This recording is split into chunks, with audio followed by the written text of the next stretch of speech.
একসময় পৃথিবী ডুবেছিল অন্ধকারে। মানুষ ভুলে গিয়েছিল সত্যের আলো। অত্যাচার, অবিচার, মূর্তিপূজা আর অমানবিকতার মধ্যে ডুবে গিয়েছিল সমগ্র মানবজাতি।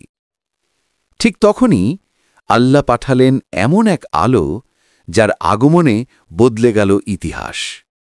যিনি পৃথিবীতে আসলেন সমগ্র বিশ্বের রহমত হয়ে। হ্যাঁ, আমি বলছি আমাদের প্রিয় নবী হযরত মুহাম্মদ সাল্লাল্লাহু আলাইহি ওয়াসাল্লামের জীবন কাহিনী। মক্কার কুরাইশ গোত্রের সম্মানিত পরিবারে জন্ম নিলেন আব্দুল্লাহ নামের এক তরুণ। তিনি ছিলেন সৎ, বিনয়ী আর সবার প্রিয়। তার বিয়ে হল মহিয়সী নারী আমিনার সাথে। কিন্তু নবজাতক পৃথিবীতে আসার আগেই আব্দুল্লাহ ইন্তেকাল করলেন। তখনও আমিনা গর্ভে ধারণ করেছেন সেই সন্তানকে, যিনি হবেন বিশ্ব নবী। ঠিক সেই সময় ঘটল এক আশ্চর্য ঘটনা। ইয়েমেনের শাসক আব্রাহা বিশাল হাতির বাহিনী নিয়ে কাবা ধ্বংস করতে এসেছিল। কিন্তু আল্লাহ তার ঘর রক্ষা করলেন। আকাশ থেকে পাখি এসে ছোট ছোট পাথর নিক্ষেপ করে পুরো বাহিনীকে ধ্বংস করে দিল। সেই বছরই পরিচিত হল আমুল ফিল বা হাতির বছর নামে। আর এই অলৌকিক ঘটনার পর পৃথিবীতে আসতে চলেছেন এক মহামানব। সোমবার 12ই রবিউল আউয়াল 570 খ্রিস্টাব্দ মক্কার ঘরে জন্ম নিলেন এক শিশু, যিনি হবেন বিশ্ব মানবতার শিক্ষক। তার নাম রাখা হল মুহাম্মদ, অর্থাৎ যিনি সর্বাধিক প্রশংসিত। শিশুর জন্মের সময় চারিদিকে যেন রহমতের আলো ছড়িয়ে পড়ল। মানবতা পেল তার সত্যিকারের দিশারি। শিশু মুহাম্মদ সাল্লাল্লাহু আলাইহি ওয়াসাল্লাম জন্ম থেকেই এতিম। 6 বছর বয়সে মা আমিনাও ইন্তেকাল করেন। প্রথমে দাদা আব্দুল মুত্তালিব, পরে চাচা আবু তালিব তাকে লালন পালন করেন। শৈশব থেকেই তিনি সত্যবাদী, দয়ালু আর শান্ত ছিলেন। মানুষ তাকে ডাকতে শুরু করল আল আমিন, অর্থাৎ বিশ্বাসযোগ্য। একদিন দাদা যখন মক্কার নেতাদের জন্য মাদুর পেতে রাখলেন, তখন ছোট্ট মুহাম্মদ সাল্লাল্লাহু আলাইহি ওয়াসাল্লাম গিয়ে সেই মাদুরে বসে পড়লেন। অন্য শিশুরা গেলে ধমক খেত, কিন্তু দাদা হাসি মুখে বললেন, ওকে বসতে দাও, সে একদিন হবে মহান নেতা। যৌবনে পৌঁছে মুহাম্মদ সাল্লাল্লাহু আলাইহি ওয়াসাল্লাম ব্যবসায় দক্ষ হয়ে উঠলেন। তিনি কখনো প্রতারণা করতেন না, সব সময় সত্য কথা বলতেন। এই সততা দেখে ধনী ব্যবসায়িনী খাদিজা রাদিয়াল্লাহু আনহা তাকে নিজের ব্যবসার কাজে নিযুক্ত করলেন। মুহাম্মদ সাল্লাল্লাহু আলাইহি ওয়াসাল্লাম এত সুন্দরভাবে কাজ করলেন যে খাদিজা তার চরিত্রে মুগ্ধ হলেন। খাদিজা রাদিয়াল্লাহু আনহা প্রস্তাব দিলেন বিবাহের।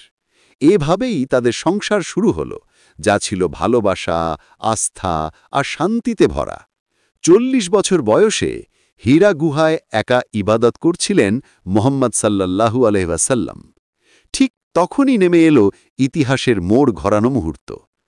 ফেরেশতা জিব্রাইল আলাইহিস সালাম এসে বললেন, ইকরা, অর্থাৎ পড়ো। প্রথম ওহী নাজিল হল। এভাবেই শুরু হল নবুয়তের আলো। মুহাম্মদ সাল্লাল্লাহু আলাইহি ওয়াসাল্লাম মানুষকে এক আল্লাহর ইবাদতের দিকে ডাকতে শুরু করলেন। তিনি শিখালেন ন্যায়, দয়া, মানবতা আর ভ্রাতৃত্বের শিক্ষা। নবীজি সাল্লাল্লাহু আলাইহি ওয়াসাল্লাম সত্যের পথে ডাকতে শুরু করলেন। কিন্তু কুরাইশ নেতারা প্রবলভাবে বিরোধিতা করল।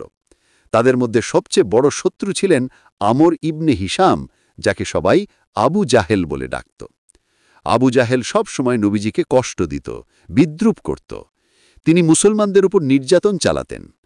এমনকি একদিন নবীজি সিজদায় ছিলেন, তখন সে চেয়েছিল তার ঘাড়ে পা রাখতে, কিন্তু আল্লাহ তাকে রক্ষা করলেন।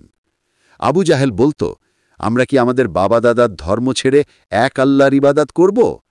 এইভাবে সে ইসলাম বিরোধী প্রতীক হয়ে ওঠে। মক্কার নির্যাতন বাড়তে থাকায় আল্লাহর নির্দেশে নবীজি সাল্লাল্লাহু আলাইহি ওয়াসাল্লাম মদিনায় হিজরত করলেন। সেখানেই প্রতিষ্ঠিত হল প্রথম ইসলামী সমাজ। নির্মিত হল মসজিদে নাবাবী। মুসলিম, অমুসলিম সবাইকে নিয়ে নবীজি শান্তি চুক্তি করলেন। চুক্তির শর্তগুলো ছিল সহজ কিন্তু মহৎ। সবাই থাকবে এক সম্প্রদায়ের মতো, প্রত্যেকে নিজের ধর্ম পালন করবে স্বাধীনভাবে, ন্যায় বিচার হবে সবার জন্য সমান। মদিনার ভেতরে কেউ অন্যায় করলে তাকে সবাই মিলে প্রতিহত করবে। বাইরে শত্রু আক্রমণ করলে মুসলিম, ইহুদি, অমুসলিম সবাই মিলে প্রতিরোধ করবে। এভাবেই নবীজি মদিনায় গড়ে তুললেন শান্তি, নিরাপত্তা আর সহ অবস্থানের সমাজ। কেউ কারো শত্রু নয়, বরং সবাই একে অপরের রক্ষক হয়ে গেল। এ ছিল ইতিহাসের প্রথম লিখিত শান্তি চুক্তি, যা আজও আমাদের শেখায় যে সত্যিকারের নেতৃত্ব মানে শুধু শাসন নয়, বরং সবার জন্য শান্তি প্রতিষ্ঠা করা। মুসলমানরা বদর, উহুদ, খন্দক এমন বহু যুদ্ধে অংশ নিয়েছে, কিন্তু নবীজি সবসময় শিখিয়েছেন ধৈর্য, দয়া আর ন্যায় বিচার। অবশেষে অষ্টম হিজরিকে মক্কা বিজয় হল। শত্রুরা ভেবেছিল তিনি প্রতিশোধ নেবেন, কিন্তু নবীজি বললেন, আজ তোমাদের ওপর কোনো দোষ নেই, তোমরা সবাই মুক্ত। এটাই ছিল তার মহৎ চরিত্রের দৃষ্টান্ত। ৬৩ বছর বয়সে হিজরি ১১ সালে নবীজি সাল্লাল্লাহু আলাইহি ওয়াসাল্লাম ইন্তেকাল করেন, কিন্তু তার শিক্ষা, তার আলো আজও পৃথিবীকে আলোকিত করছে। আল্লাহ তাকে ঘোষণা করেছেন যে রহমতুল্লিল আলামিন, অর্থাৎ সমগ্র বিশ্বের জন্য রহমত। প্রিয় নবীর জীবন শুধু ইতিহাস নয়, এটা মানবতার জন্য এক আলোকবর্তিকা।